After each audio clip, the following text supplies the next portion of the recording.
রমা, মৌ কোথায় গেল? জানি না সুমনাদি, আমি একটু ভেতরে ঘরে ছিলাম, ফিরে এসে দেখি মৌয়ের বিছানা খালি আর পেছনের দরজাটা খোলা। এখন কি হবে সোনাদি?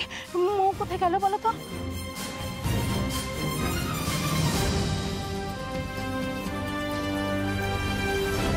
তবে কি মৌ সোমনাথের সঙ্গে দেখা করতে গেল?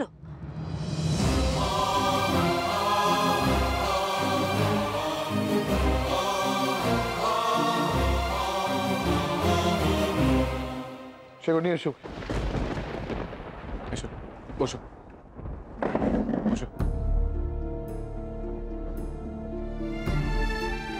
কচি, তুমি একটু সাবধানে থাকো। আজকাল হার্টের অসুখের কোনো বয়স নেই কোনো। আজ কিছু হয়নি, কাল যে বড় কিছু হবে না তার কোনো গ্যারান্টি নেই। তুমি একটু রেস্ট নাও। আপনারা বসুন না, আমি আনা কাকিকে বলছি চা দিতে। না, ওই সময় নেই আমাদের কাছে শেখর। বনিকে খুঁজে বার করতেই হবে। তো কচির শরীর খারাপ করলো বলে আমরা এখানে চলে এলাম। দাদা তো তার আগে একবার ফোনে দেখে নি।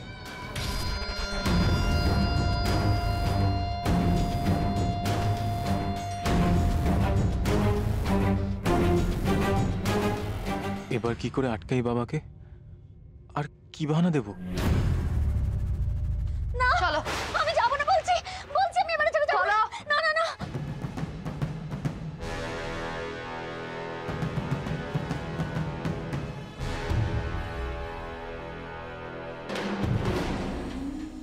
না আমি এখানেই থাকবো, আমি যাব না এখান থেকে। এই কি হচ্ছে এই ড্রামাবাজি? আর তুমি কখন এলে? আর মাথায় ব্যান্ডেজ কেন? কি করছে এটা বলো তো? তোমার মাকে তুমি বের করে দিচ্ছ? হ্যাঁ, বের করে দিচ্ছি। ইনি আমার মা নন,